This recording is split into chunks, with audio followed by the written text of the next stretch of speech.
unos días ya una vorágine con todo esto de los pactos y de los no pactos y con quién me caso y con quién me divorcio. Parece mentira y me hizo mucha gracia que tenga que venir un señor de la bella Francia para enseñar a los políticos y a todos en general lo que es política. Y me refiero al señor Manuel Valls. El señor Manuel Valls, que ayer, sin ningún pudor, dio una lección de lo que es la política de verdad, la política de primera división, cuando dijo que él estaba dispuesto a conceder los 3 votos, que son 6 de Ciudadanos, pero solamente concedería 3, que son, digamos, que dentro del grupo que ha sacado los exconcejales, los que él controla, ¿no? Sin ningún tipo de petición para que Ada Colau fuera alcaldesa y no lo fuera el candidato de Esquerra Republicana de Cataluña. Y esto lo digo que es un ejercicio de política, porque muchas veces ahora nos quejamos, sobre todo los que somos de izquierda, ¿qué ha pasado? ¿Qué golpe nos hemos dado? Etcétera. Un poco por esto, ¿no? Porque una de las grandes, se habla mucho, y algunos habréis leído el artículo que publicó Asamblea Digital Mía, haciendo un análisis de por qué había pasado lo que había pasado en Madrid. Vamos de puristas, de yo es que soy el más rojo de todos, yo soy el más de izquierda de todos.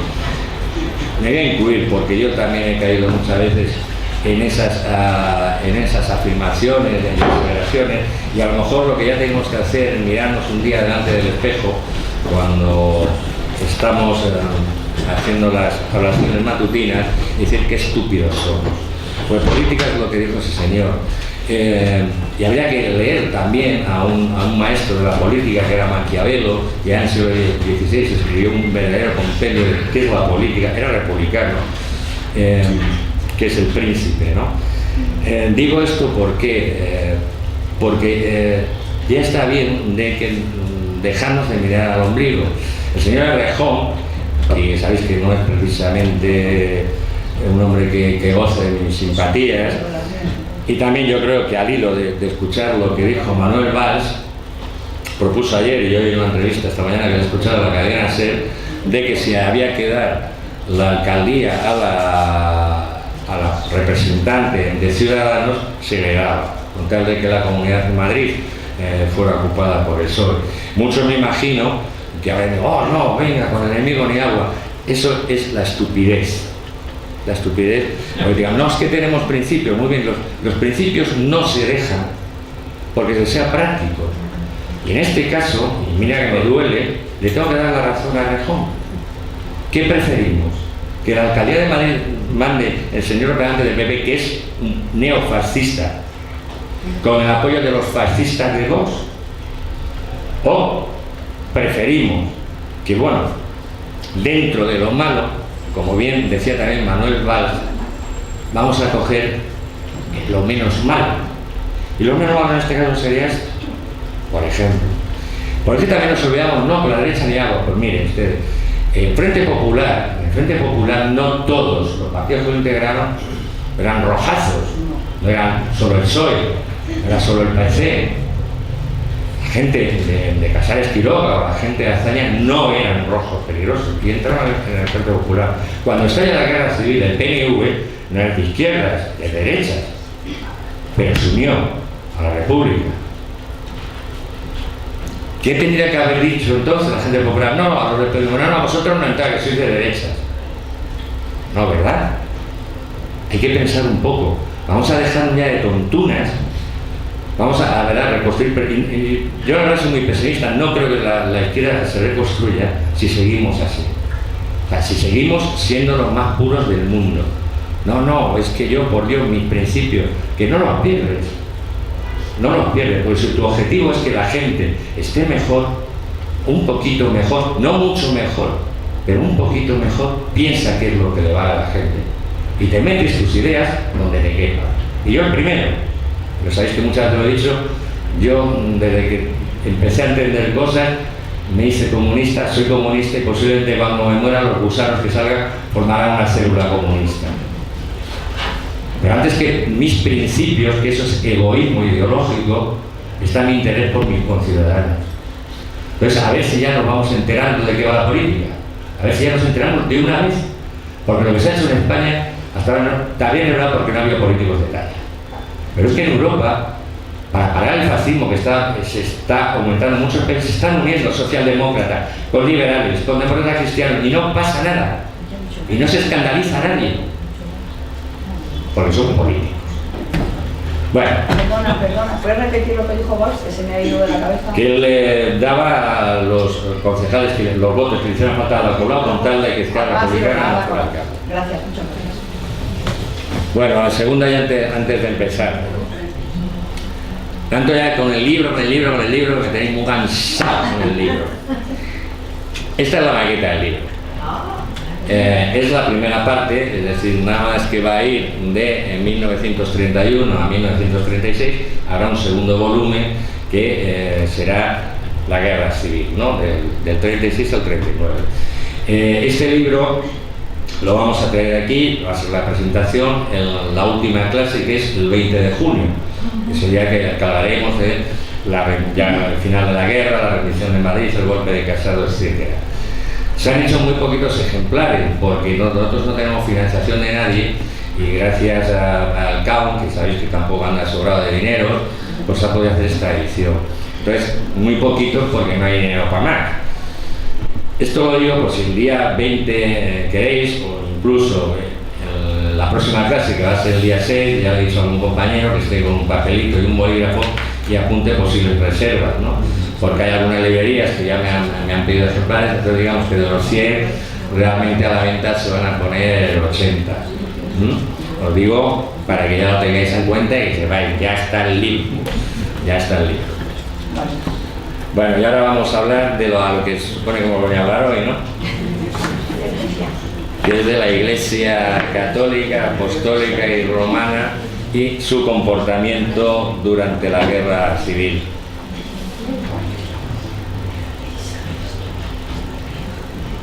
Ya cuando dimos una clase, luego comentaré algunos al final, cuando dimos el anterior periodo, del 31 al 36, y hablamos de la relación de la Iglesia, me acuerdo que era la Iglesia versus República, y apuntamos que desde un primer momento la Iglesia católica se mostró beligerante en contra de la República, ¿no? Y ya desde los principios, dentro de esta idea de lo que de la Iglesia católica sería lo que había que hacer con la República, estaba implícitamente en un llamamiento a la lucha armada, es decir, a que se derrocara la República por medio de la violencia. El rector del seminario de Comillas, que era Aniceto Castro Albarrán, escribió un libro en el año 34, era El derecho a la rebeldía, donde pedía claramente, en aquellos momentos, la resistencia armada, ¿no? Este mismo autor publicó en 1938 Guerra Santa, con un prólogo del cardenal Gomá, que en el Vaticano despertó algunas incomodidades y obligaron a que este hombre, Castro Albarrán, dimitiera de su cargo como rector del seminario, ¿no? Desde el mismo momento en que triunfa el Frente Popular, desde toda la prensa de derechas, y tener en cuenta que mucha de ella, de esta prensa, estaba en manos de la jerarquía eclesiástica, no solamente se hacían ataques constantes contra la República, sino que incluso se hacían de alguna manera, en unos casos muy explícitamente, en otros menos, un llamamiento, digamos, a la rebelión armada en contra de la República. Un canónigo, el canónigo Carlos Cardó, explicó muy bien por qué, digamos, alguna vez la Iglesia había ayudado a estos rebeldes, e incluso por qué la Iglesia, él estaba en contra de eso, porque la Iglesia achacaba a que todo, digamos, la situación conflictiva que se vivieron en España durante algunos meses o algún año, quién la había provocado, ¿no? Y este hombre lo tenía claro, dice: la extrema derecha y la plutocracia ingentaron en el árbol del catolicismo sus preocupaciones políticas y su egoísmo de clase. Desde el principio se optó por la insurrección armada, sin, no digo ya votar, sin ni siquiera intentar los medios pacíficos prescritos tanto por la moral como las disposiciones positivas de la autoridad. Mejor dicho, se sabotearon estos medios. Es decir, un propio religioso, un propio canónigo, reconoce que la Iglesia no había hecho absolutamente nada, sino todo lo contrario, que en lugar de buscar una conciliación, que teóricamente para eso es para lo que está la Iglesia Católica, todo lo contrario, ¿no? Animó las reacciones violentas. Era un poco, sobre todo hubo obispos que se extinguieron, Segurá, Gomá, Irurita y un largo etcétera, que hacían lo que llaman los franceses politique pire, he pronunciado bien, que es o la teoría de la catástrofe, ¿no? Es decir, cuanto peor mejor para mis intereses y evidentemente para provocar una reacción, digamos, agresiva, ¿no? Una vez que estalla la sublevación, el apoyo de la Iglesia fue inmediato, ¿no? La Iglesia vio esa insurrección armada realmente como una bendición.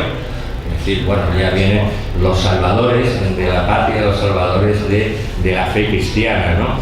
Y en muchos de los discursos que daban, no solo en los boletines parroquiales, también desde los púlpitos, se hablaba cada vez de una manera más clara, o se incitaba cada vez de una manera más clara a la insurrección armada, ¿no?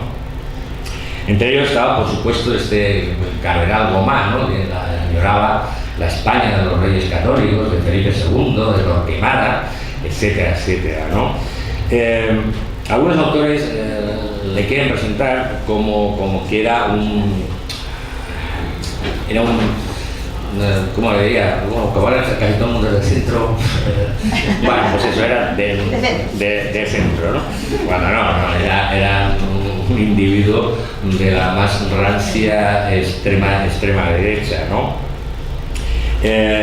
Este hombre hizo un alegato a favor de la insurrección armada, diciendo además que, bueno, los católicos, porque la Iglesia pues, había sido perseguida, por tanto los católicos debían de estar a favor de este levantamiento, ¿no?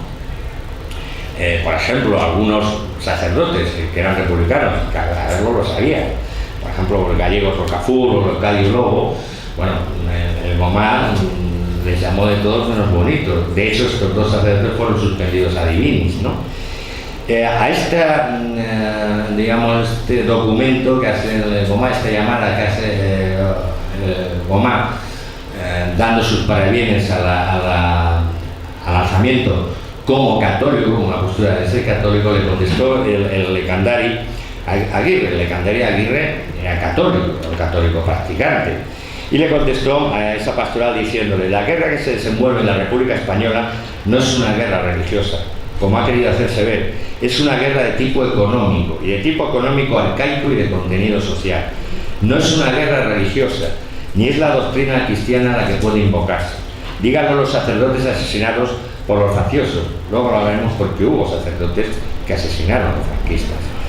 Y aquellos otros tantos beneméritos sacerdotes que han sido desterrados a lejanas tierras por el enorme, terrible delito de amar al pueblo en el que vinieron su primera vez. No nos encontramos ante una guerra religiosa.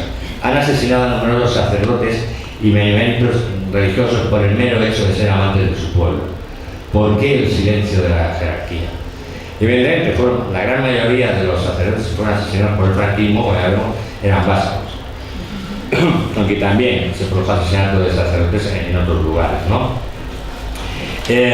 La Iglesia se encargó de que los distintos grupos que digamos estaban dentro de la sublevación tuvieran digamos, un motivo o una idea que les uniera. Tener en cuenta que eran muy dispares, es decir, no había una homogeneidad ideológica dentro de los sublevados. Estaban los monárquicos carlistas, estaban los monárquicos alfonsinos, estaban los falangistas por otro lado, estaban militares, algunos de ellos incluso, que se proclamaban republicanos, o que había dado muestras que eran republicanos, Cabanellas, además de republicano, era masón. Es decir, no había una ideología que les uniera. Es decir, todos tenemos algo muy concreto. ¿Qué hizo la Iglesia? Darles ese punto común que unía a todos, que era el catolicismo. Estáis luchando en defensa de la Iglesia Católica, ¿no? Por ejemplo, hay una pastoral, una instrucción pastoral, la instrucción pastoral número 6, del 6 de agosto del 36, que estuvo elaborada por dos obispos vascos, Olaechea y Mújica. En esta pastoral es, digamos, el primer posicionamiento oficial de la Iglesia Católica con respecto a la sublevación. Ellos dicen: una de las partes de hijos nuestros han hecho causa común con enemigos declarados encarnizados de la Iglesia. Han sumado sus fuerzas a las de ellos. Se están refiriendo, evidentemente, a los vascos, lo que he dicho antes, a la gente del PNV, es decir, vascos que en su gran mayoría eran católicos. En Euskadi no hubo prácticamente represión en contra de los elementos eclesiásticos. Cuando estalló la guerra, fueron muy poquitos los sacerdotes o los eclesiásticos asesinados, ¿no? Como decía, han fundido su acción con la de ellos y acometen ferozmente con todo género de armas mortíferas a los enemigos de ellos, que son sus propios hermanos. Es decir, para esta gente, estos dos individuos, los católicos vascos, lo que tenían que haber hecho no era defender, digamos, su tierra, sus posiciones, la libertad, sino que estaban luchando contra sus hermanos católicos. Para ellos, bajo esta premisa, es que dentro, digamos, de los que se habían mantenido fieles a la República, no existía ningún cristiano, no existía ningún católico. El hecho de apoyar a la República ya te clasificaba directamente como ateo, ¿no? Rojazo, etcétera, etcétera, ¿no? Pero claro, todo esto ya viene, este ambiente belicoso, ya viene de antes. El cardenal Segura, nada más proclamarse la República, dijo que la ira de Dios caiga sobre España si la República persevera. Claro, si ya desde el año 31 te están mandando estos mensajes, lógico es también que de alguna parte, evidentemente, entre la población católica, si estás con un goteo de 5 años, pum, pum, pum, y machacando, llegue un momento en que eso también lo asumas tú, ¿no? Y te creas que de verdad había una persecución religiosa como la de Nerón en contra de los cristianos, cuando realmente no era cierto. Es algo que se ha mitificado excesivamente y demasiado, ¿no? Que lo veremos en la próxima clase, que va sobre la represión, en la que también hablaremos un poquito de la represión republicana, ¿no? Entonces, como decimos, ya estamos entrando en una forma en la que la Iglesia está justificando cada vez más el uso de la violencia, ¿no? El arzobispo de Zaragoza, por ejemplo, legitimaba la violencia franquista, es decir, ya a nivel de la represión, diciendo: no se hacía en servicio de la anarquía, sino en beneficio del orden, la patria y la religión. Es decir, claro, la violencia republicana es que es una anarquía, es que aquellos... No, pero la nuestra no. No, porque la nuestra es: yo te mato, pero en nombre de Dios. Los otros a saber el nombre de que te matan, ¿no? Del diablo, cojuelo, que decía aquello, ¿no? ¿Sabéis? Recordaréis que ahora durante la República hubo una carta conjunta del obispado español, ¿no? Bueno, pues protestando por lo que ellos, insisto, creían que era la persecución religiosa, etc. Y una vez que ya ha estallado la guerra, se hace otra carta conjunta. El 10 de marzo del 37, el cardenal Pacelli, que es el futuro Pío XII, en nombre de Pío XI, daba la luz verde al cardenal Gomá para que se escribiera esta carta colectiva y se publicara, ¿no? Ya ven un poco de antes, el 10 de mayo, incluso Franco tiene una entrevista con Gomá, en la que Franco le pide que los obispos escriban una carta colectiva que tuviera repercusión mundial.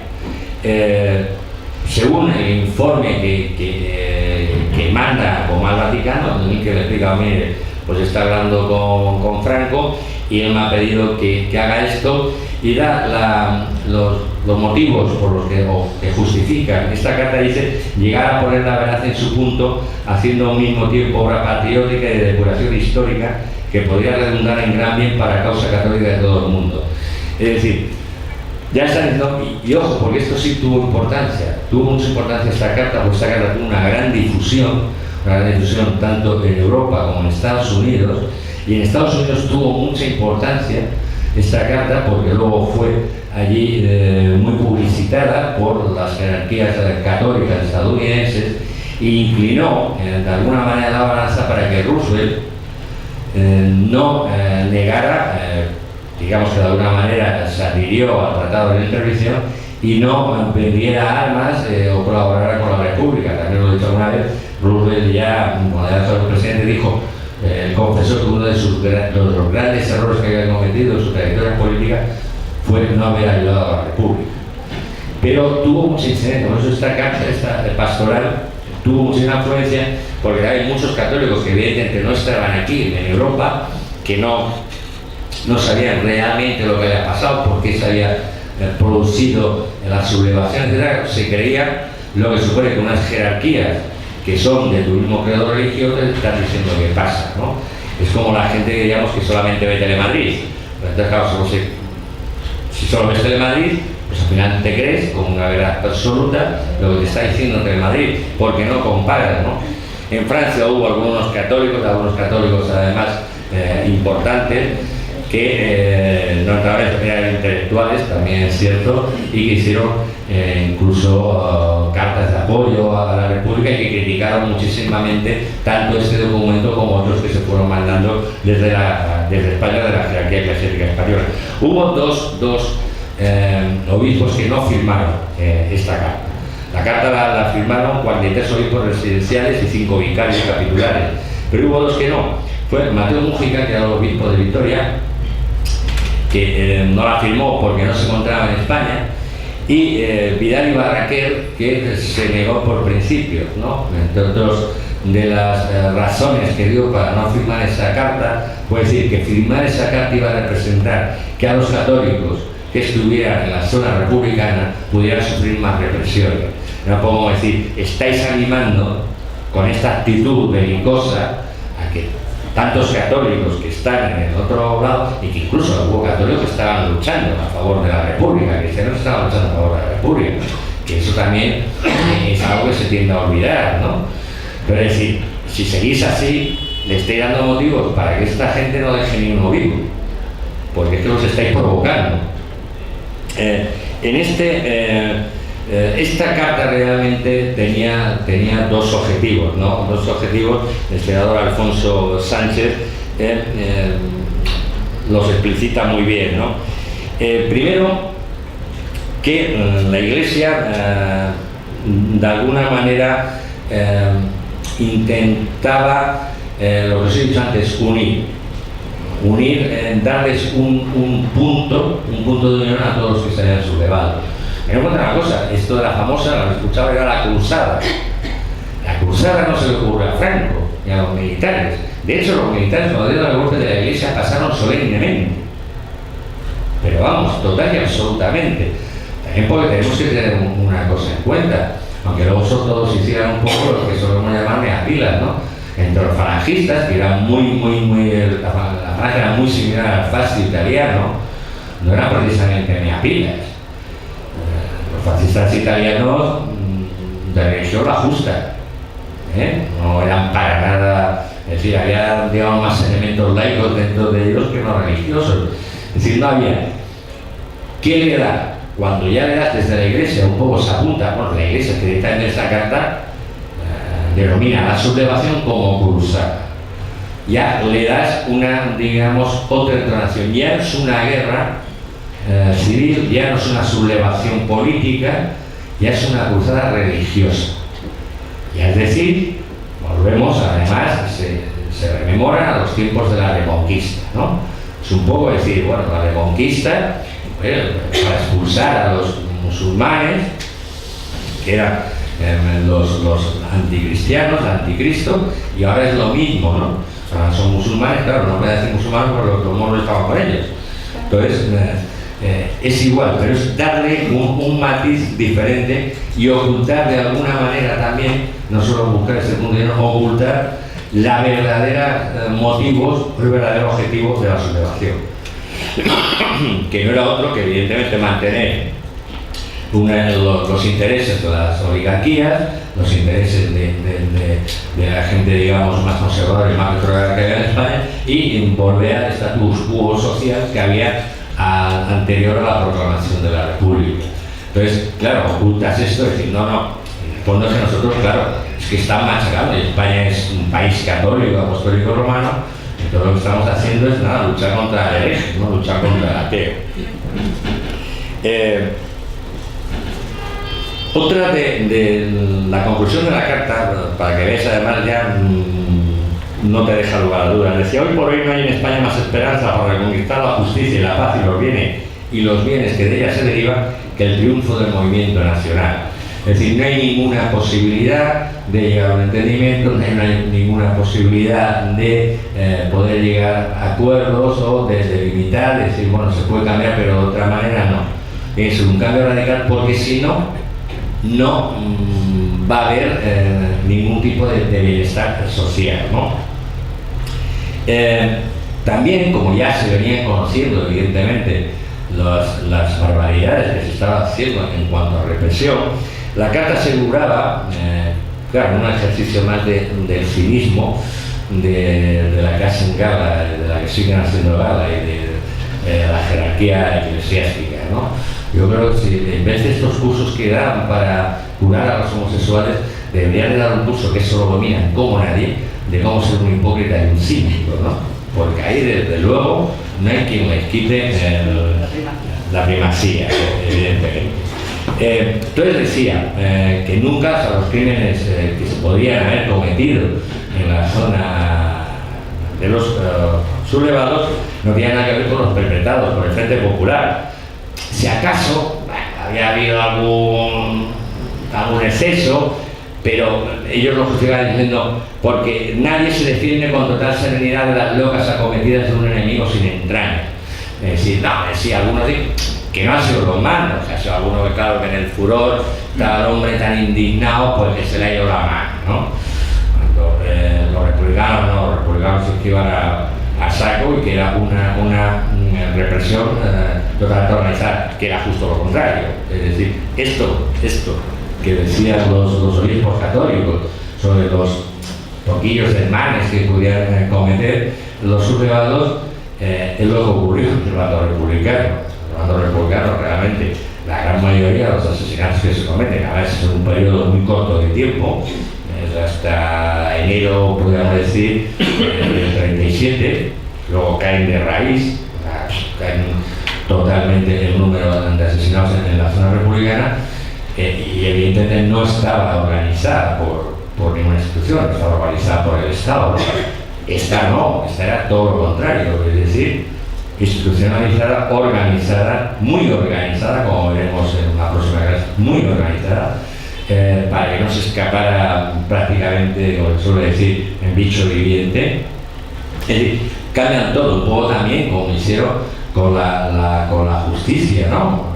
Es decir, casi todos los acusados que cogían eran acusados de delito de rebelión, ¿no? Debe ser que ya un fiscal parecido que está acusando de delitos de rebelión a los políticos catalanes, ¿no? Que tampoco tiene muy claro que es lo de la rebelión, ¿no?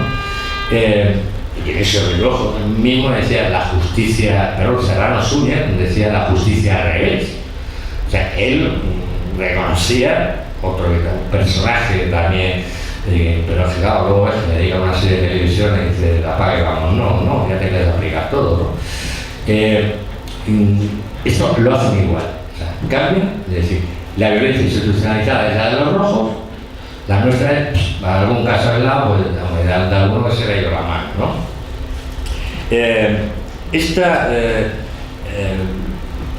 ¿Cómo justificar la guerra? Porque claro, desde un parámetro, desde una base que dices, yo soy cristiano, se supone que sigo una determinada doctrina, con unos determinados fundamentos, etc. ¿Cómo puedo justificar? Supone además que el cristianismo es paz. ¿Cómo puedo justificar guerra? La guerra es todo lo contrario, la guerra es violencia, la guerra es muerte, la guerra es sangre, ¿no? Y entonces ellos decían: a veces el remedio heroico, único para centrar las cosas en el quicio de la justicia y volverlas al reino de la paz, era la guerra. Claro, si no hago la guerra para tener la paz, pues como que chirría un poco, ¿no? En esto, ¿no? Dice más, incluso adelante, más adelante, en ese sitio dice: bendice la Iglesia los emblemas de la guerra, ha fundado las órdenes militares y ha organizado cruzadas contra los enemigos de la paz. Es decir, también recurre un poco a la historia, es decir, y que no es la primera vez. Es decir, pues la Iglesia siempre hemos bendecido, cuando no hay más remedio, a las espadas, en tanto en cuanto que se supone que van a luchar por un fin justo. Claro, también es otro un poco el tema de las cruzadas. Las cruzadas, que no, sabéis, dentro de la historia me empezaría a hacer medievalismo, las cruzadas no fueron religiosas. Las cruzadas, el principal motivo de las cruzadas es un motivo netamente económico. Es decir, hermano, en una de las cruzadas llegan a Bizancio y lo arrasan. Y suponen a cristianos también. Sí, ahí eso, es que fueron a reconquistar la tierra prometida, no. O sea, lo que querían era controlar el comercio en el Mediterráneo básicamente, y ese es el principal motivo de las cruzadas. No, que no sigan vendiendo, claro. Igual, claro, no pueden decir a la gente, a los pobres agricultores que llevaban: no, vas a morir porque es que a mí me interesa que soy algo más rico. O igual le decía: pues mire que el señor conde casi que se va a ganar usted, ¿no? A mí me entra la risa. Vaya, se le dice: no, es que hay que recuperar las tierras donde estuvo Jesús y tal. Entonces, pues ya por ahí que le puedes engañar un poquito más, ¿no? La Iglesia participó además no solamente por pasiva, es decir, no solamente lanzando, digamos, estas soflamas, incitando a la rebelión, sino también de forma activa, ¿no? Un sacerdote, el sacerdote Marino Ayerra, decía que en una sastrería eclesiástica que había en Pamplona, que dirigió un tal Benito de Santesteban, era visitada por numerosos clérigos, que iban a ir y a hacer su sotana o lo que fuera, ¿no? Por esta sastrería pasó entonces obispo de Zamora, que era Manuel Arce Ochotorena, que le dijo a Santesteban: bueno, si en lugar de sotana me enviar fusiles, mejor que mejor, ya me entiendes. Es decir, se estaba conspirando. Hay un hecho que está demostrado. El 19 de julio barcelonés, sabéis que en Barcelona la sublevación estalla el día 19, se preparó en el palacio, en la casa del obispo, en la casa del arzobispo.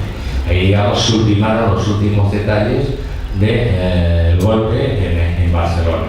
Es decir, que hubo también no solamente esta implicación, digamos, teórica, sino que hubo una implicación también práctica, ¿no? El cardenal Pere Daniel le confesó a Goma que había cedido a las autoridades todos los edificios que estos le habían solicitado, pero que pedía que su nombre no apareciera en la lista de donantes, ya que eso suponía, de hecho, un reconocimiento de beligerancia.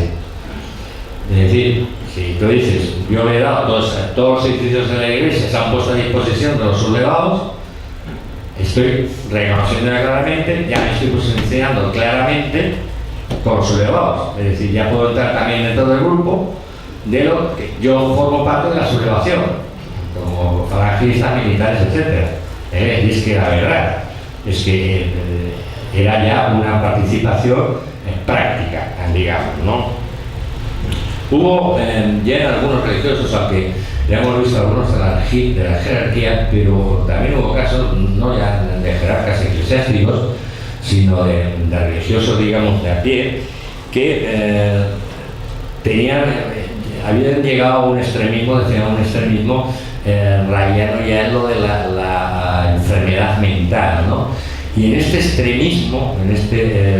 extremismo belicista, destacaron sobre todo dos órdenes religiosas, los capuchinos y los jesuitas, ¿no?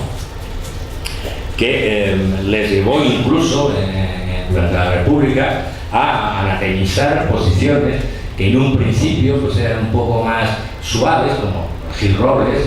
Se ha hablado muchas veces, hablamos en su día, de que en el principio tomó posturas accidentalistas, es decir, bueno, vamos a colaborar, de alguna manera no a apoyar, pero sí, digamos, a jugar con los elementos de juego que nos da la República, es decir, vamos a jugar con la democracia parlamentaria, etcétera, etcétera, ¿no? En vez de hacer un enfrentamiento paso del tiempo, vosotros sabéis que Gil Robles empezó a tomar cada vez más posiciones extremistas, incluso, y lo veremos en su día. Os recomiendo un libro antes de que se me vaya la olla con mi memoria de vez. Ángel Viñas acaba de publicar un libro, a quien interesaba la guerra civil. Es una joya.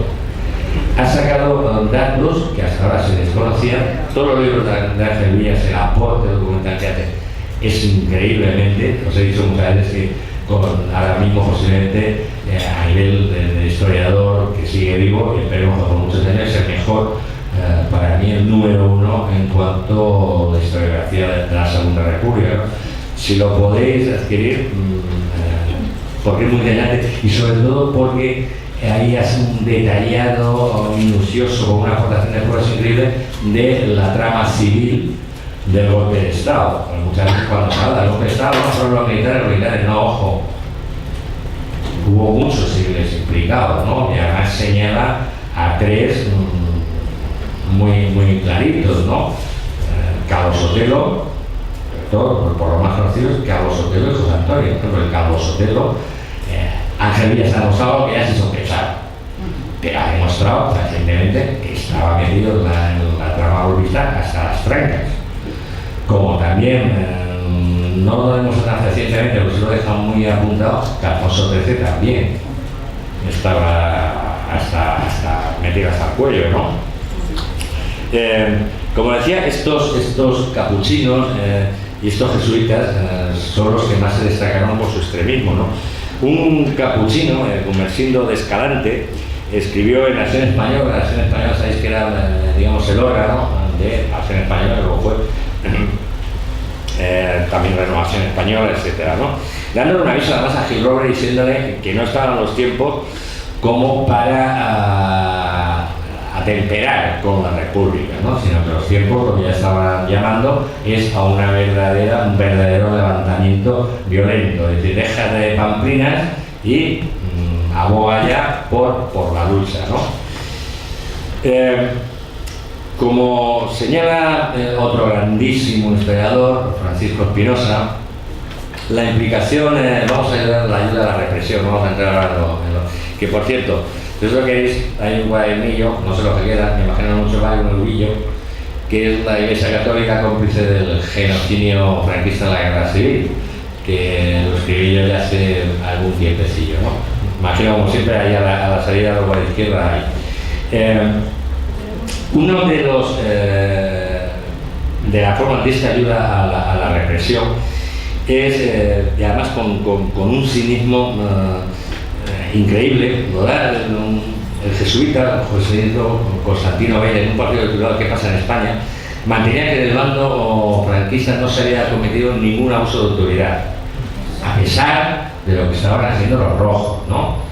Que los asesinatos no eran sino el cumplimiento de las sentencias de los tribunales de justicia. Pues cabe mayor poca vergüenza cuando la gran mayoría, digamos, incluso hasta el final de la guerra, la gran mayoría no pasaban por juicios, y los juicios que se hacían, por además todos eran jugados por un juicio militar, un tribunal militar, juicio sumarísimo, es decir, eran verdaderas pantomimas, donde a los acusados que tenían abogados ni se les hacía ni caso de lo que decían y ya está. Es decir, me da igual que digan, no, pero ese ha sido juzgado, pero los juzgados de donde quieren, ¿no? O sea, eso que la gran mayoría es que ni eso, es que no se molestaban ni en hacer eso, ¿no? Directamente para adelante, ¿no? Estos, había algunos que además pedían de una manera clara el exterminio de los enemigos de la patria, es decir, el exterminio físico, ¿no? Ya, bueno, vamos a castigarles un poquito, se han portado mal, ¿no? Por ejemplo, un párroco de la iglesia de la Merced de Burgos decía: habéis de ser con esas personas, todos hemos de ser como el fuego y el agua. No puede haber pacto de ninguna clase con ellos. No puede haber perdón para los criminales, destructores de iglesias y asesinos de los sagrados sacerdotes y religiosos. Que su semilla sea borrada. Esto lo firma Hitler. Porque esto es un genocidio. Esto es un holocausto. Mucho cuando, ¿sabéis? El libro que escribió Paul Preston, el holocausto español, muchos dicen, no, empezaron ya con las terminologías, no, pues que holocausto realmente quiere decir esto. desear el exterminio total de un grupo de gente por raza, religión, sexo o ideas, es un genocidio. Si llega al holocausto, ¿qué vas a cuantificar? No, pero es que como no has llegado a los 18 millones de muertos, no. Que hubiera 100.000. Cuando es sistemático por un determinado núcleo de la población, es un genocidio. Y ya me lo pueden decir, discutir todos los filólogos que quieran, que saben que soy filólogo, me da igual. Eso es genocidio. También lo dice el diccionario de la Academia Española, es decir, ahí me apoyo un poco, ¿no? Esto de no llegar a ningún tipo de acuerdo, incluso ya una vez iniciado el conflicto, es decir, ni acuerdos de paz, ni posibles, lo escribe el cardenal Gomá al Vaticano, lo escribe al Vaticano y le pide que no intervenga en ninguna posible negociación de paz. Es decir, no intervengas, claro, si por ejemplo el Papa se hubiera posicionado, hubiera dicho, oye, vamos a ver, vamos a intentar parar esto, ¿no? Vamos a ver si llegamos a ni lo intentes, no. Aquí lo que queremos es acabar con estos, que no quede ni uno. Es decir, tenía la misma idea, y lo veremos en la clase que viene, que tenía Mola, que tenía Yahweh, que tenía Franco, etcétera, etcétera. El exterminio total y absoluto, para ellos el enemigo. El 11 de agosto del 36, el arzobispo de Zaragoza, Rigoberto Domenech, justificaba la represión porque no se hace, os he dicho antes, en el servicio de la anarquía, sino del orden, la patria y la religión. Al obispo Miralles, de Mallorca, Josep Miralles, que es otra constante que veremos en muchos religiosos, no le preocupaba en absoluto si se habían matado a 200, 300 o 1.000.000. A él lo que le tenía que, vamos, que no dormía, era que no se hubiera confesado antes de matar. No, es que también los rojos que tienen unas cosas, este hombre está preocupado, que vaya el pecado mortal y vaya al infierno. Pero bueno, los que os he dicho antes, estas ideas de esta gente, por ejemplo, de este obispo, de Josep Miralles, hubo algunos católicos, no todos los católicos, la gran mayoría de Europa sí se tragó lo que le condenaba de aquí, como era el George Bernanos, que era un escritor católico que escribió en un periódico inglés, a diario My Time, diciendo que cómo era posible que este individuo hubiera dado el beneplácito a los asesinatos cometidos por Arconovando Bonalcosi, este era conocido como el Conde Rossi. Este individuo, del que también hablaremos en la clase que viene, era un militar italiano, digamos, era el jefe de las fuerzas italianas en Mallorca. Se le atribuye la responsabilidad directa del asesinato de más de 2.000 personas. Era un verdadero psicópata, un salvaje. Bueno, ¿cómo sería ya? ¿A qué nivel llegaría? Que ya en un momento determinado, hasta los propios militares sublevados le dicen, oye, quita este del medio que la está liando parda. Que se va a dejar no va a dejar en Mallorca nadie a ver quién hace las ensaimadas, ¿no? Entonces, ¿cómo sería este bicho, ¿no? Este obispo que hemos mencionado, digamos, apoyado? Entonces, George Bernanos, como católico, se asombra y dice, pero bueno, ¿cómo un sacerdote, como un religioso puede justificar lo que está haciendo este hombre, ¿no? O sea, no hay cabida, ¿no?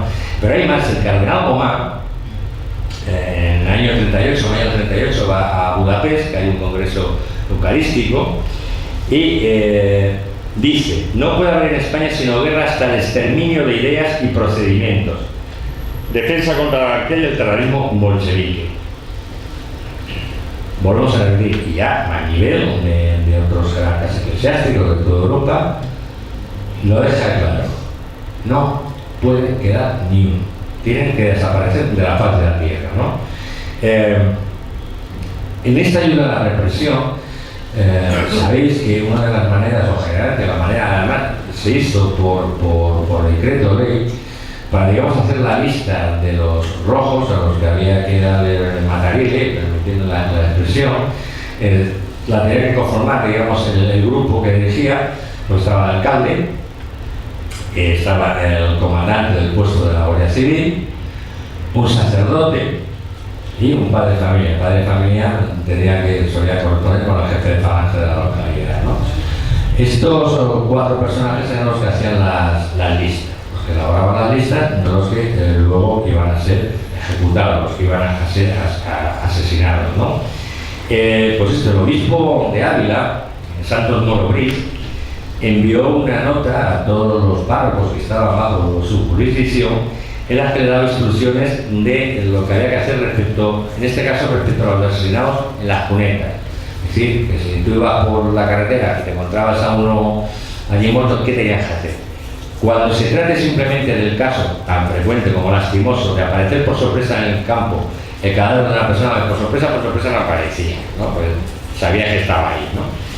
Afecta al parecer a la revolución, pero sin que conste oficialmente ni sea notorio que ha sido condenado a muerte por autoridad legítima, hágase notar simplemente que apareció su cadáver en el campo y recibió sepultura eclesiástica, pero guardándose mucho los señores párrocos de sugerencia alguna que revele el autor o la causa de la muerte trágica. Esto nos que hemos trabajado un poco en la memoria histórica cuando vamos a los archivos, a ver la documentación, ¿no?, de los registros de los partes de defunción. Es curioso porque en todo se pone, generalmente mucho está taxado, además la verdad la cosa es decir, muerto por 3 balazos en la guerra, muerto por causas de guerra, muerto por acción violenta, es decir, eufemismos que ellos mismos tratan de esconder. Yo creo que en algún momento empezaron a decir, vamos a taparnos, no vaya a ser que la tortilla dé la vuelta y nos va a caer la del pulpo. Entonces, como ves, ya desde la iglesia se dice cuidadito con decir que se están haciendo barbaridades, ¿no? Julián Casanova, otro gran historiador, dice: los obispos y la mayor parte del clero eran cómplices de ese terror caliente, que no necesitaba de procedimiento ni garantías. Lo silenciaban, lo aprobaban y lo aplaudían públicamente. Pues que estas otras, ¿no? Ya no se limitaban, digamos, a apoyar o a callar, ¿no? Sino es que ya hay muchísimos testimonios y muchísimas pruebas de que incluso hacían alarde público de lo que se estaba haciendo, de las masacres que se estaban cometiendo, ¿no? El arzobispo de Santiago, Tomás Muñiz, en una instrucción redactada el 31 de agosto del 36, prohibía al clero avalar la religiosidad de todos aquellos que hubieran estado afiliados a sociedades marxistas. Es decir, aunque supiera el párroco del pueblo, bueno, fulano de tal, pues podía ser de la UGT, pero era cristiano. No. Aunque lo sepas, aunque sea un hombre que era cristiano y que cumplía con sus deberes religiosos, no lo digas, que vaya para el matadero. Esto, digamos, ya asesinar a sus propios correligionarios en la fe. Con lo cual, ¿cómo puede decir, no, esto es una brutalidad de la fe cuando a los propios, que sí que tienen tu religión, pero que no tienen tus ideas, no tienen tus ideas políticas, no tienen tus intereses, ni políticos ni económicos, le dicen, no digas que no vaya a ser que le salves. O sea, de eso te olvidas. Simplemente es decir que era afiliado, pues, a tal partido o era afiliado a tal sindicato, ¿no? Y además ya en el punto final, para rematar, sin atender a consideraciones humanas de ninguna clase. Esto es textual, o sea, esto no lo estoy inventando yo, esto es textual, esto está documentado. No es que yo, como soy un historiador rojo perdido, me esté inventando infundios, como suelen hacer los historiadores de la derecha, escribir sobre mentiras. No. Esto es textual lo que dijo un sacerdote. Como hubo algunos sacerdotes que debían de tener algo más de conciencia y no me hacían mucho caso, el día 11 de noviembre volvió a la carga y en otra circular les dice que dejasen de ir de acá para allá pidiendo recomendaciones, informando sin que les pidan informe los que tienen derecho a pedírselos o darlos a veces con marcada parcialidad. Es decir, aunque tú sepas que ese hombre o esa mujer es muy bueno, ¿Tú qué vas a ir a decirle al jefe de Falange o al comandante del puesto de la Guardia Civil que esta mujer o este hombre es buena persona? No, tú te callas. Y si te preguntan, me dices que era malo. ¿Sí? Estaba visto que no estaba... No, los resultados de su primer mensaje no le habían gustado del todo. Y dice, bueno, pues vamos a seguir diciendo que alguno se me está desviando, ¿no? Hubo alguna excepción, ¿no? Como Manuel Casalorso, el obispo de Burgos, en una circular del 10 de octubre, dice todo lo contrario, ¿no? Les pide a la gente que tenga a la hora, estos sacerdotes, como sabéis, tenían que estar en el grupo que decidía las listas, que elaboraba las listas, que tuvieran en cuenta los sentimientos cristianos, la fe cristiana, y que intentaran ser, dentro de lo posible, lo más humanos posible, ¿no? Ojo, esto no quiere decir que este señor fuera un santo, ¿no? Para la prueba allá, pero sí, bueno, vamos a tener un poco de humanidad, ¿no? Al menos, ¿no? No vamos a ir a saco como lo que pedía Muñiz, a saco, ¿no? Como os he dicho antes, este decreto del que os he hablado, que fue una orden, además, que se publicó el 8 de noviembre del 36, que es hace poco, simplemente que ha empezado la Guardia Civil, y ya lo que se establece, para que veáis un poco, ya se establecen unas instrucciones de la represión, y ya se organiza. Se organiza además, empezando a decir quiénes son, creando, digamos, grupos o unas instituciones que dirijan, que organicen, que administren la represión. Y todo metódicamente preparado, ¿no? Exactamente igual que luego Hitler haría en Alemania, es decir, en el caso no se llevara, no, está muy planificado, muy preparado y con una intención de que se escapara la menor gente posible, ¿no?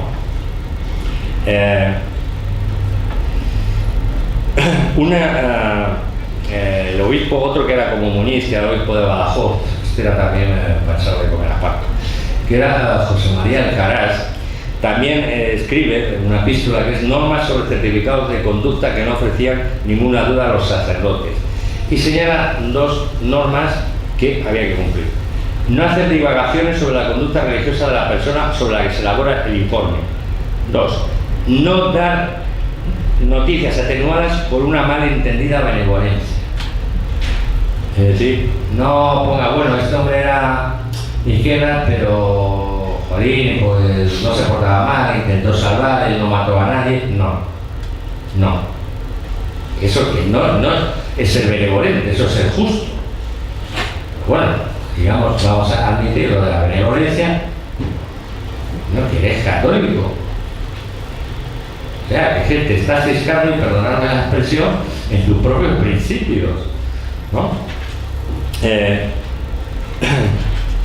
Como habéis visto, para la gran mayoría de estos eclesiásticos no había lugar ni para la reconciliación, ni para la paz, ni para el perdón. Por eso, claro, chirría mucho que ahora, cuando estamos en esto, cada vez habrá que ver si, que yo desgraciadamente creo que la momia no sale el día 10. Mucho me temo que no.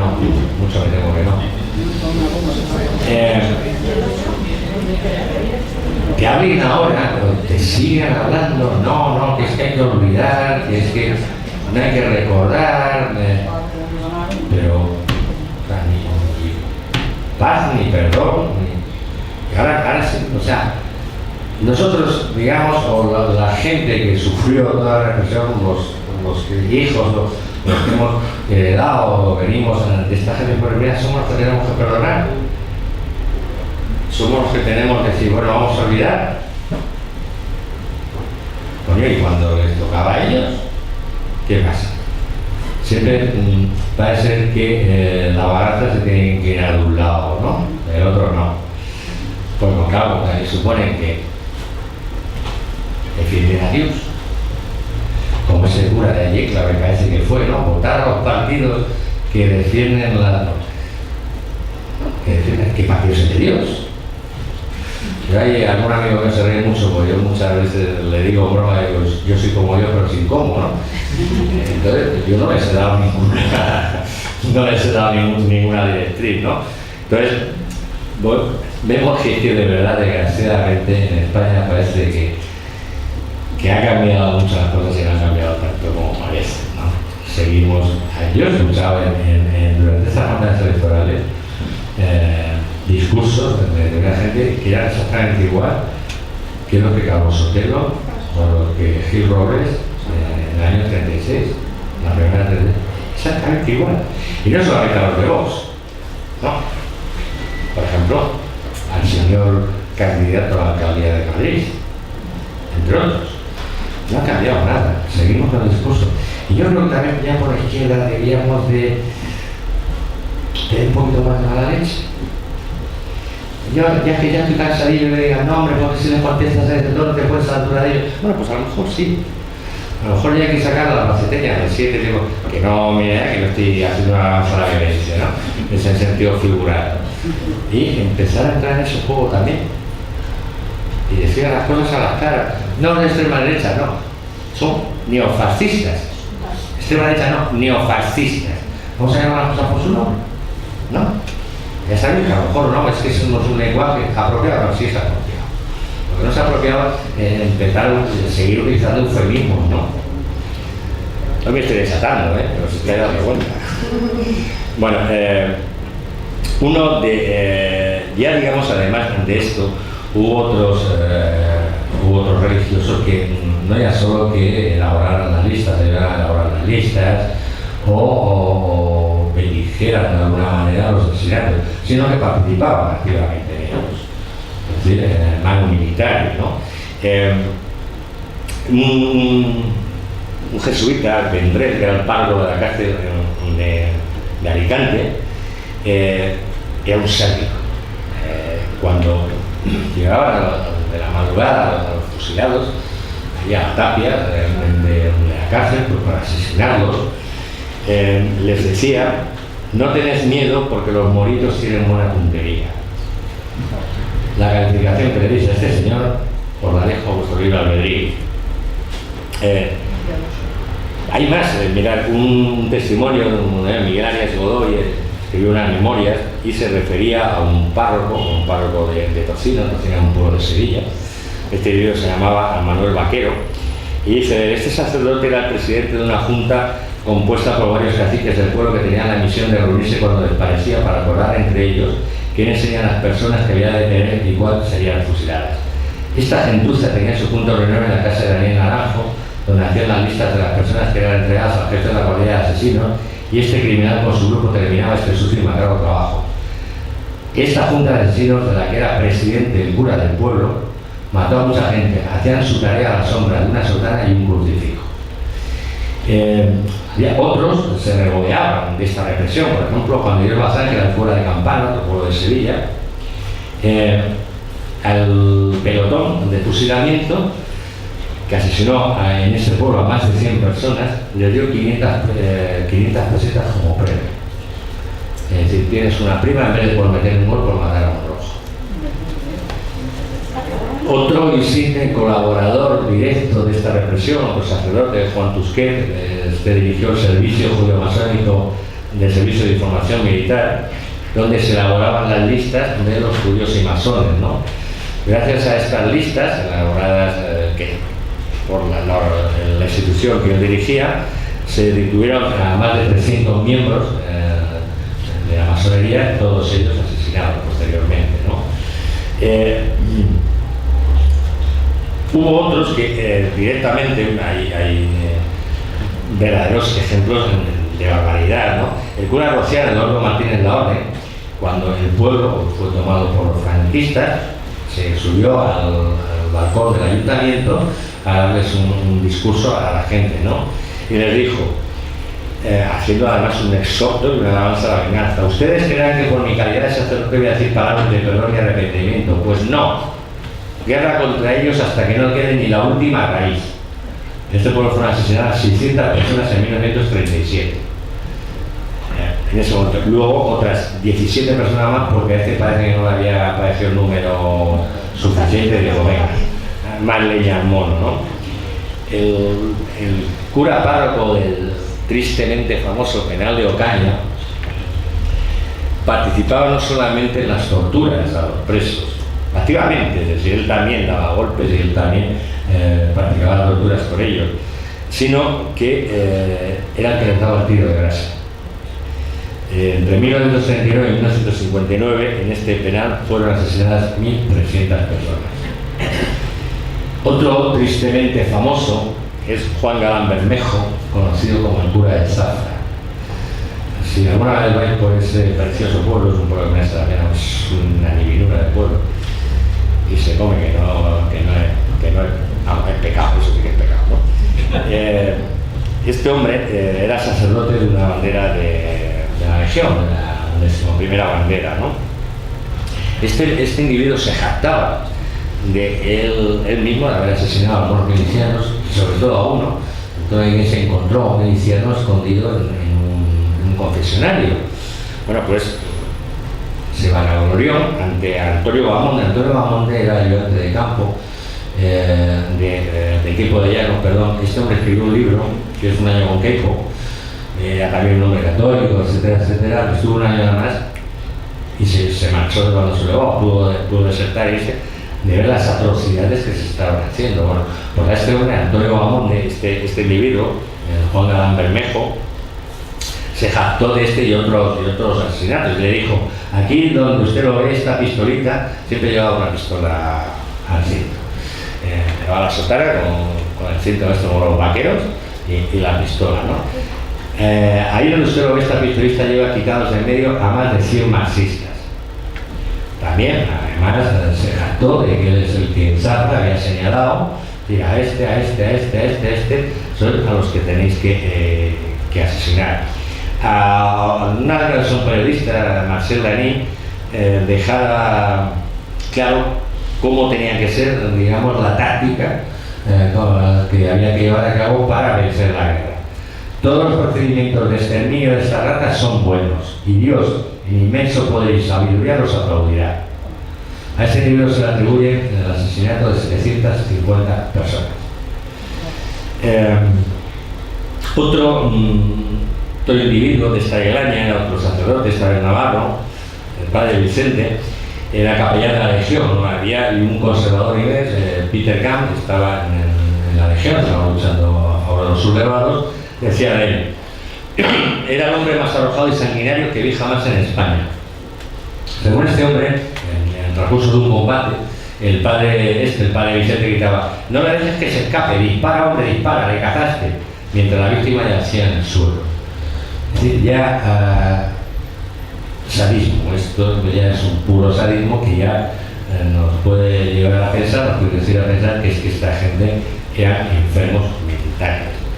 Porque si no, yo al menos no tengo la capacidad racional para poder comprender o entender cómo un ser humano que además defiende, o que es representante de una ideología religiosa, hace esto. Es que es inconcebible, ¿no? Yo por eso muchas veces cuando ahora tanto se criminaliza al Islam, claro, si lo rebates te pueden llamar de todo, pues creo que todos lo sabéis, soy ateo por la gracia de Dios, ¿no? El cristianismo no era solo de las cruzadas, no, esto no fue las cruzadas, esto fue en el siglo XX, aquí, es decir, vamos, un pueblo que decía antes, vamos a mirarnos para adentro, ¿no? No, es que como son musulmanes, son islamistas, son asesinos. Todas las religiones, para mí, desgraciadamente, o casi todas, implícitamente, llevan un germen que lo que hace es que la humanidad se enfrente y se mate. Yo creo que alguna vez la gente, los que crean, me da igual la religión, posiblemente los únicos sean los maoístas, los budistas, llevan a su rollo, llevan otra historia. O es más una filosofía que es una religión también. Pero que miren un poco, ¿no? Si la religión, en el transcurso de la historia de la humanidad, si vemos lo que ha podido hacer de positivo, alguna cosa es eso, y lo que ha hecho de negativo, pues la balanza esta se va al suelo, ¿no? Pero bueno, vamos a seguir con sádicos. Que colega, no que disfrute especialmente, pero yo creo que como esto generalmente en las tertulias de las televisiones no hay ninguno que lo diga, pues bueno, pues vamos a aprovechar que además aquí el maestro Carlos luego nos sube a las redes y nos ven a todos los guapos que somos. Más sádicos de esto, ¿no? El cura de Sada es un pueblo de Zaragoza, fue el causante directo de la muerte de una chiquilla de 19 años, en Basilia Casados, que estaba embarazada de gemelos. El médico del pueblo pidió que se demorara su ejecución hasta dar a luz, por lo menos, ¿no? Es decir, bueno, la vais a matar a ella, pero por lo menos estas dos criaturas que llevan en el vientre, que no. La Guardia Civil como la falange de ahí del pueblo estuvieron de acuerdo en que se pospusiera la ejecución. Y este sacerdote, que era primo de la víctima, además, se negó en rotundo, diciendo hay que fusilarla, muerto el animal, muerta la rabia. El psicópata este se llevó la palma y esta joven murió con los dos gemelos en el vientre. Esto posiblemente los que dicen no el aborto no lo saben, o si lo saben no lo dicen, ¿no? El aborto no es un asesinato dentro de un género, esto sí es un asesinato. Esto sí es un asesinato. Pero esto lleva a alguno de esos contertulios, habría que recordarse, los amigos de la otra bancada habría que recordar. Por eso digo que vamos a empezar a tener un poquito más leche, ¿no? Y además es que todo esto, es decir, bueno, esto viene, hubo mala suerte, se dio por la situación social de aquellos momentos, etcétera. Bueno, fue un periodo concreto de, además, determinadas personajes de la religión, de la Iglesia Católica. No, uno de los padres de la Iglesia es Agustín de Hipona, creo que todos lo sabéis. Pues os voy a leer una frase de este santo varón. Dice: es mayor mal que perezca un alma sin bautismo que el hecho de que sean degollados innumerables hombres aún inocentes. Este es uno de los padres de la Iglesia. Por cierto, este es el mismo, no sé claro, pero bueno, sabéis que muchos de cuando a la gente se le dice, bueno, joder, si Dios está bueno, ¿cómo permite lo que permite? Dice, no, que Dios es libre albedrío, que es una teoría que viene de Agustín de Hipona. Bueno, Agustín de Hipona, poco antes de morir, escribió una carta a su principal discípulo, decía que renegaba de esta teoría, porque no, lo del libre albedrío no existía. Es decir, volvía a lo de la determinación. Pero eso tampoco, la catequesis para mí que tampoco lo da, ¿no? Un rasgo de extrema ya bondad, ¿no? Bueno, los había buenos también, ¿no? Era Eustaquio y Yundain, Esteban, que era el obispo de Sevilla. Este hombre, hay un momento al despacho de Queipo le dijo, hombre, Queipito, mata lo que quieras, pero los domingos y fiesta de guardar, no. Puesto como ejemplo de bondadoso, ¿no? Claro, bondadoso pues, con todas las familias que queráis, ¿no? Como os he dicho antes, la preocupación que tenían ellos, ¿no? Que se confesaran, de alguna manera era esta obsesión porque se confesaran antes de ser asesinados, porque en el fondo era una segunda manera de triunfar, de humillar al derrotado. No solamente te voy a matar, sino que además te voy a obligar a que te confieses. Es decir, te derroto, te mato físicamente y te mato intelectualmente, ideológicamente. Ya es, digamos, un asesinato con premeditación, alevosía y escarnio, ¿no? Y esto no se les preocupara de que estas almas fueran al infierno o fueran a donde fueran, ¿no? Era una manera más de humillar, una manera más, ¿no?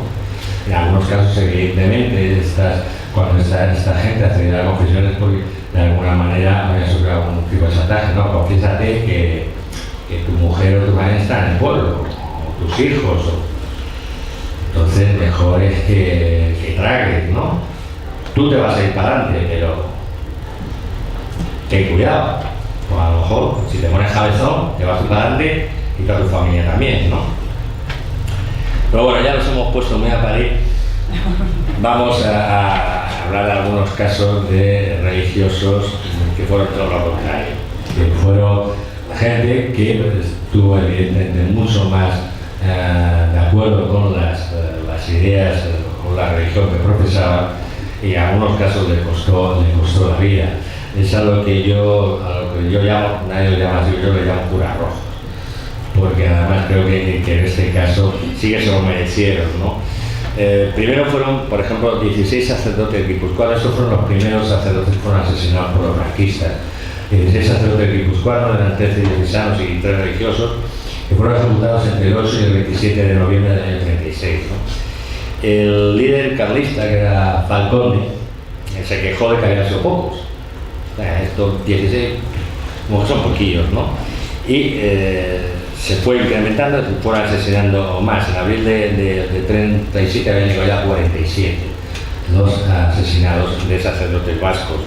Como os he dicho antes, no solamente se asesinaron sacerdotes en el País Vasco a manos de los sublevados. El 8 de octubre del 36, el párroco de Valdes Estoso, en La Coruña, el Andrés Díaz, fue asesinado por negarse a dar a los sublevados el dinero que había recogido de una recolecta para la fiesta de los remedios. Por eso, hombre, que había pasado su cepillillo, habían dado ahí los fieles pues, el dinero que fuera, y estos, los sublevados, aquí le reclamaron el dinero, y el hombre pues dijo que no, que esto era para los fieles, y ni cortos ni perezosos lo quitaron del medio, ¿no? En Mallorca fue asesinado en Geroni Adomar Poquet. El pecado de este hombre fue, a su hermano lo habían detenido, a su hermano francés lo habían detenido, porque era militar, había sido militar de un partido republicano, y por el simple hecho de ir a preguntar qué estaba pasando con su hermano, de indagaciones, de oye, pero vas a seguir la misma suerte que él, ¿no? Y lo asesinaron, ¿no? Martín Lucero Torrente fue asesinado en el Ferrol por negarse explícitamente a apoyar la sublevación. Antonio Bombín Hortelano era un franciscano que era colaborador de una revista republicana, de izquierda republicana. Francisco González Fernández, que era cura y maestro en Mijas, fue asesinado en enero del 39. Matías Lucero Torrente, que era sacerdote teofista, asesinado el 20 de agosto del 36, y hay más, podría ser para que no se haga muy larga la lista, pero hubo más, ¿no? Sobre estos sacerdotes asesinados, Fray Justo Pérez de Urbell, no sé si conocéis, este fue el primer abad militar del Valle de los Caídos, que con el Valle de los Caídos hemos ocupado. Ha dejado buen heredero también aquí. Bueno, pues justificando, se los hubiera asesinado, decía, fueron sacerdotes que se valieron de su autoridad para engañar a sus feligreses, para llevarles a la muerte, para luchar en unión de los enemigos de la fe, traidores a su patria y, lo que es peor todavía, traidores a su Dios. Debe ser que el Dios de estos sacerdotes asesinados no era el mismo. Igual es que no eran sacerdotes. Igual. Que era un lema de estos musulmanes infiltrados, ¿no? Lo mismo, ¿no? Entonces, ¿cómo se puede ya intentar justificar? No, eran sacerdotes, pero no eran los nuestros, ¿no? Los abusos del cardenal Gomá, ya llega un momento en que el Vaticano le están llegando noticias también, y se me dijo, bueno, ¿qué está pasando ahí? Porque vamos, ha sido una escabechina, ¿no? Entonces el cardenal Gomá le echa un cable a Franco y le contesta esta petición de información por parte del Vaticano, es decir, Franco no tenía la culpa, ni los grandes mandos ni nadie tampoco. Esto era cosa de unos subalternos que bueno, pues un poco lo que os comentaba, que también habían hecho los otros, ¿no? Es decir, que todos estos asesinatos, volvemos a lo mismo, no era producto de una organización sistemática para la eliminación del contrario, ¿no? Que era producto, un sargento decide asesinar a 500 personas. Porque sí, porque es el más chulo del barrio, ¿no? Entonces, si no tiene una orden superior, bueno, puede asesinar a algunos, pero no haces asesinatos masivos y en grupo, etcétera, etcétera, ¿no? Y programados. Hubo otros sacerdotes que tuvieron corrieron mejor suerte, es decir, no fueron asesinados, pero sí fueron encarcelados. Entre ellos 38 sacerdotes, también guipuzcoanos, que eran detenidos en el Seminario de Vitoria, 63 detenidos sacerdotes en el Carmelo de Begoña, etc., ¿no? Además, bueno, en Santoña, 81 capellanes que eran del servicio de capellanes de la Armada Vasca. Vosotros sabéis que los gudaris vascos, o el ejército republicano de Euskadi, llevaban sacerdotes con ellos, porque es que eran, la mayoría de la gente del PNV ya eran católicos. Entonces los gudaris, pues, al igual que iban los requetés con los sacerdotes y tal, los gudaris también, llevaban los sacerdotes, ¿no? Claro, que pasó que diferente a todos estos sacerdotes, pero lo que hacían era cumplir, pero era con su deber, como sacerdote, como religioso, es decir, acompañar a unas personas, a unos feligreses que iban a estar en combate, pues para darles los últimos sacramentos, etc., para darles consuelo espiritual. Estaban cumpliendo teóricamente con el deber del sacerdote, el deber que les encomienda la Iglesia, ¿no? Bueno, pues claro, como habían hecho esto, pero por el enemigo, fueron detenidos. A 3 de ellos se les condenó a muerte, ¿no? Aunque posteriormente hubo unas intervenciones de determinadas prácticas eclesiásticas y se les conmutó la pena de muerte, ¿no? Hay un caso de estos curas vascos muy entrañable, ¿no? Era el caso de Victoriano Gondre y Muruaga. Era conocido por los gudaris como Aita Pachi. Y este hombre fue condenado a trabajo forzado, era uno de los hombres pues, que iba circundantes por los gudaris, y estando en este campamento de los trabajos forzados se enteró de que había condenado a muerte, vamos, y de que iban a fusilar a un minero asturiano que era el hombre padre de 5 hijos. Entonces él se presentó ante los militares y le dijo: cambiadme por él, no me matéis. Es un pobre hombre que tiene 5 hijos, matarme a mí por en su lugar, yo me pongo en su lugar. Bueno, en principio los militares, no, pues sí, venga, lo llevan, suponen a fusilarlo, hacen todo el paripé, ponen el pelotón de fusilamiento y tal, y ya cuando ya quería el hombre, ya que iban a pegar allí 4 tiros, le dicen: no, parar porque han indultado al hombre este minero. Bueno, pues el hombre sacerdote se va tan contento, sino, jolines, bueno, de que yo salvo la vida, pero a este hombre tampoco lo ha matado. Cuando llegó a su celda se enteró de que al hombre le había matado una sola santera que fusilado. Es decir, le hacen pasar, primero la razón de creer que bueno que lo admite, le hacen pasar, que yo no me quiero ni imaginar que te pongas delante de un pelotón de fusilamiento, que veas 8 rifles apuntándote, para luego te dirán a tontos y ya no lo habíamos cargado, ¿no? Es decir, ya eso es que no tengo palabras, de verdad, para decir que es, ¿no? También hubo algunos sacerdotes que colaboraron activamente con la República, ¿no? Luis López Doriga, que de hecho él había sido un propagandista del catolicismo social, es decir, el catolicismo social era una rama del catolicismo que pretendía en su día la creación de sindicatos, etcétera, ¿no? Para ayudar, tenían una postura de ayuda, digamos, al trabajador, etcétera, etcétera, ¿no?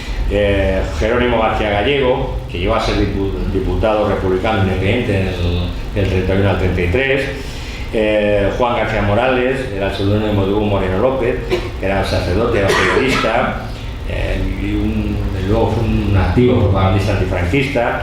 Leocadio Lobo, que fue nombrado por la República jefe de la sección técnica de las confesiones y congregaciones religiosas, y que en 1937 se recorrió gran parte de Europa, haciendo primero, intentando desmentir estos comunicados que llegaban desde la jerarquía eclesiástica que hemos hablado antes, ¿no? A los católicos europeos decirles: oye, que esto no es la verdad de lo que está pasando, yo lo digo yo, que soy sacerdote y que evidentemente también soy católico, ¿no?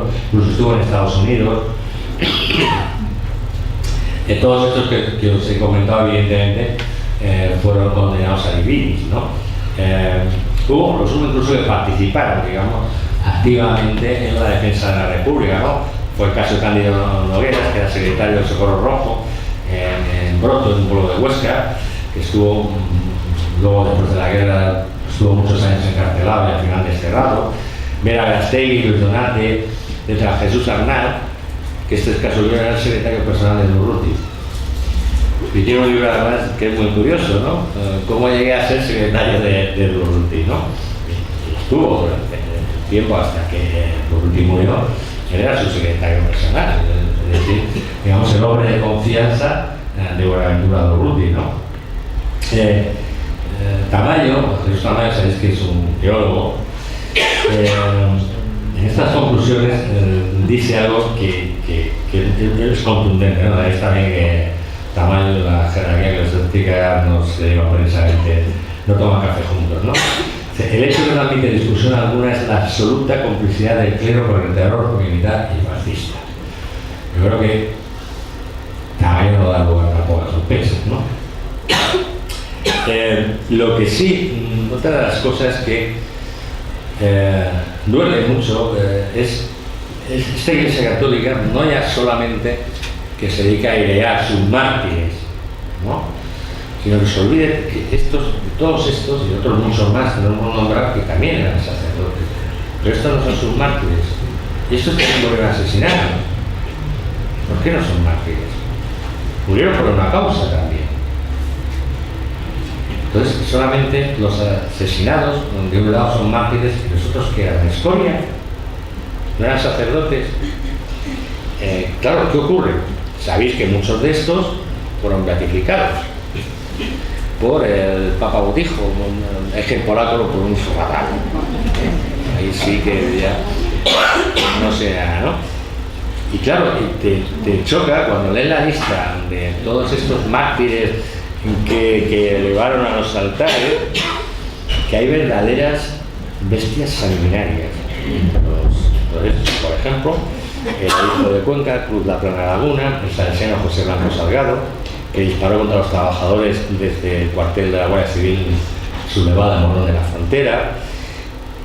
Como señala Botell, el administrador, dice: las beatificaciones masivas religiosas de sacerdotes fusilados durante la Guerra Civil en la zona republicana constituye objetivamente una nueva humillación a los fusilados por los franquistas que durante más de 70 años han sido silenciados. Y no es a todos, sino a estos sacerdotes. Cuando tú estás beatificando a estos, estás humillando a otros que son también hijos de la Iglesia. Les están matando dos veces. No has tenido bastante con una, sino con otra, con el recuerdo de su memoria, ¿no? Lejos de pedir perdón, la Iglesia Católica sigue empeñada en que sigue diciendo que no, que sigue defendiendo la postura de que, bueno, que las sublevaciones, que no tuvo más remedio. Yo creo que ya seas sacerdote, seas seglar, un mínimo bajo mi punto de vista, de esencia, o no sé cómo llamarlo, un ejercicio de humildad. Ellos que tanto pregonan la humildad, es la humildad de decir que la Iglesia fue una colaboradora necesaria en el estallido de la Guerra Civil, que la Iglesia fue una colaboradora necesaria en la represión durante la Guerra Civil y posterior, y no pasa nada. Pide perdón por lo que has hecho. ¿No eres tú que los que creen en tu religión se tienen que ir a confesar para que les perdonen los pecados? Pues vais a morir en pecado mortal, porque no habéis pedido perdón, no os habéis confesado, no habéis reconocido algo que ya está más que probado. Pero mucho me temo que estas, claro, no voy a entrar más interpretaciones que hacía. No, ya por estar retirado, pues sí, claro, una casa que ya me gustaría tener para mí, ¿no? El Rocco Varelita. Pero otros como el que era cardenal, Antonio Cañizares, etcétera, etcétera, ¿no? Si alguna vez leéis los comentarios o los análisis o las conclusiones que ellos hagan sobre todo el proceso de la Guerra Civil, pues dice, mira, apague vámonos. En 1999, una asociación de teólogos y teólogas, la Juan 23, solicitó además que la jerarquía eclesiástica pidiera perdón por su apoyo a la dictadura de Franco. Como os podéis imaginar, la jerarquía eclesiástica hizo caso omiso, ¿no? Y en algún caso además dieron un motivo. Ramón Echaren, entonces obispo emérito de Canarias, digo que lo que debía de pedir perdón eran los de izquierda de los años 30 por los sacerdotes asesinados. Vale, pues nada, pues así seguimos, ¿no? Y es triste también ahí, incluso con esta de la memoria histórica, claro, que es que ahí no tiene esa otra. Ahí no tiene jurisdicción en el Estado, ¿no? Pero muchas iglesias siguen viendo prácticas. Siguen viendo prácticas. Las placas, los homenajes a los mártires, asesinados por las órdenes marxistas, etcétera, etcétera, etcétera. Ahí no llega, porque son edificios religiosos, como algunos años por ahí que has topado. Entonces no los puedes tocar. Es decir, no puedes ir con una piqueta y te da la placa, ¿no? Yo voy a contar un caso, la han cambiado un poco, un pueblo de Badajoz, Sebastián de los Barros, yo lo estoy investigando y trabajando, sabéis que trabajo en la memoria histórica por aquella zona, había una placa en una calle que ponía, aquí fue asesinado por las hordas marxistas, el cura era el cura en aquel momento, porque ahí había un pozo que es donde lo habían tirado a este hombre, ¿no? Claro, el cumplimiento de la ley de memoria histórica, se retiró esa placa. Bueno, pues hay una ermita en ese pueblo y esa placa le han hecho una pequeña rectificación. Han quitado las hordas marxistas. Claro, sonaba un poco. La placa fue destruida pequeña, entonces han hecho más o menos una copia, cambiando el texto, fue asesinado por la violencia general de la guerra civil, con fundamental, ¿no? Bueno, pero pues ahí se va a admitir y dice, bueno, no está, pero os quiero decir con esto, que no es en este caso, que bueno, ha intentado paliar, no sé, tan escalado, pero que siga habiendo en muchos lugares, cerquita, ¿no? Así que, vaya Jairo, así que, si es que lo tenemos aquí bien cerquita, ¿no? Que digo yo, que no se podrá programar un terremoto. Esto se lo pido a los geólogos, estudiar un terremoto muy chiquitito y muy concreto, ¿no? Que se vaya ya a hacer puñetas esta. Voy a terminar con las palabras de un sacerdote, Cándido Nogueras. En 1937 decía: la Iglesia ha empleado siempre su influencia en perseguir al pueblo, a cuyo servicio debería haber estado. Su misión estaba en conquistar los corazones de los explotados. Si Jesucristo estuviera en el mundo, formaría también estas milicias populares, junto a los que tanto quiso. Sería un luchador más por la libertad. Gracias.